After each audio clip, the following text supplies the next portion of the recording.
legal aid service was set up by half a dozen young Aborigines sitting in the back of a hotel, a pub where, when the pub was closing, 20 or 30 paddy wagons pull up out front, and as Aborigines walked out, they'd put them straight in and charge them with all sorts of charges. So a group of young people got in the back of the pub and said, how are we going to get representatives, people to come to court and turn up in court and represent Aboriginal people? So they eventually got one or two solicitors to turn up, and we decided to set up the Aboriginal Legal Service by forming a committee. So we were at one big demonstration one day, and we got funding. We got a big funding for the legal service, and we were happy. And that's how it was set up. And it's a big structure right across the country now. Set up by recommendation of 3 Aborigines: Lyall, Munro, Paul Coe, Stevie Gordon.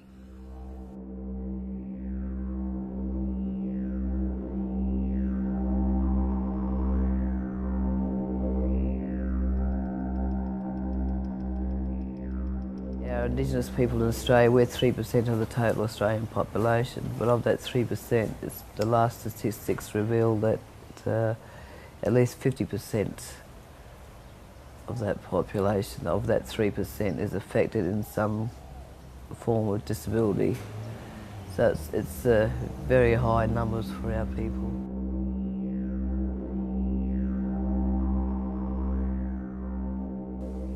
Aboriginal culture is the oldest culture in the world, oldest continuous culture in the world. It belongs to us, but it belongs to you. It belongs to all Australians. We want you to be proud of your Aboriginal culture.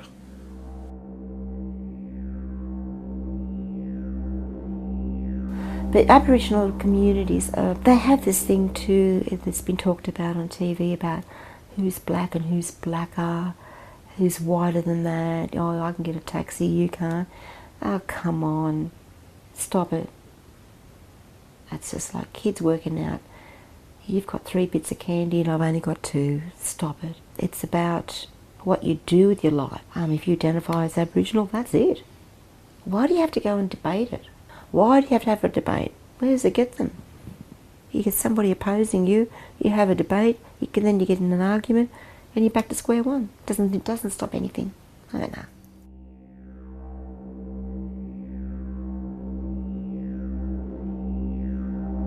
Yeah, as I was getting a drink, he just came in and poured petrol over me and lit me up. I was 6 years old when it happened. My feelings towards him are, well, I do forgive him, because what I've been through made me who I am today. Because I'm just Aboriginal myself, we're the kind of people that like to stick together and no matter what happens.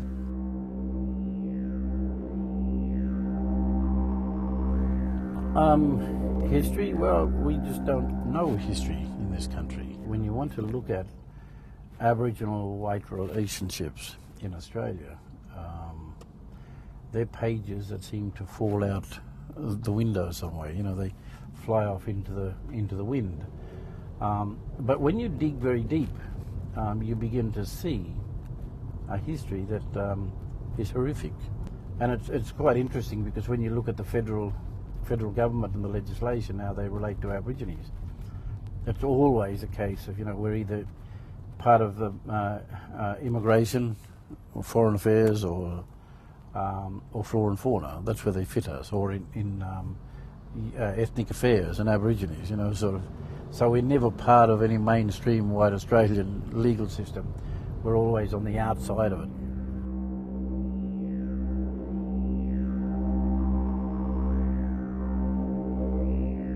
I've inherited, an amazing culture, but this culture is plagued by unemployment. This culture is plagued by violence. Why is that so?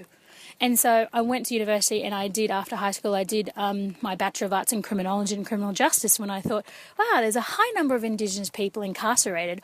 Why are they incarcerated? And the behaviour of Aboriginal Australians or anyone who get caught up in the criminal justice system is a product of a system. And what is this system? And little did I know at that time it was embedded by welfare. And I thought, wow, welfare is a social policy.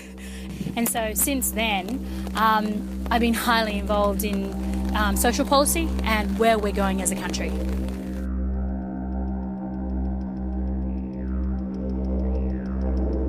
In 1950s, there was a British government and Australian government made agreement to have a bomb testing in Australia.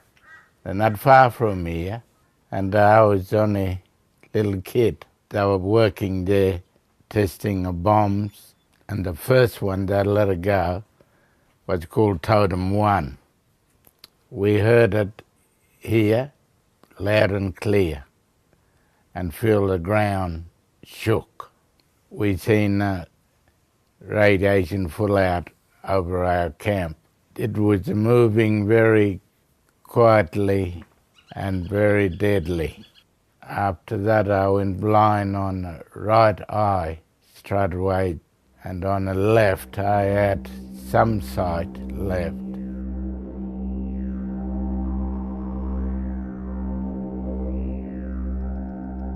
How many Paralympics I've been to?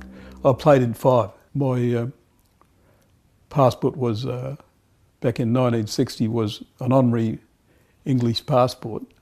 They could tell you how many sheep, they could tell you how many cattle, but they couldn't tell you how many Aboriginal people were, because we weren't voted. We didn't get our rights till 1967, and that's a fact, yeah.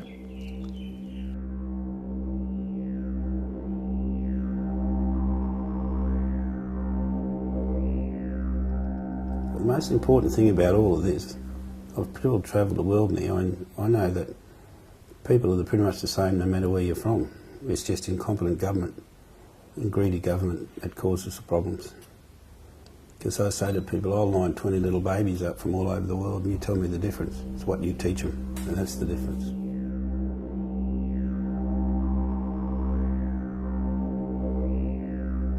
Yeah, I'm the mother of a 2-year-old boy with achondroplasia, which is the most common form of dwarfism. Not knowing anything about it was the scariest part. Nothing can ever prepare you for, the doctor saying there's something wrong with your child. So from that day on, our lives have never been the same. And now it's just joy. He's been born into the best family. And he has, No one looks at him differently. He's treated the same, he gets disciplined the same. It just makes me happy just thinking about him,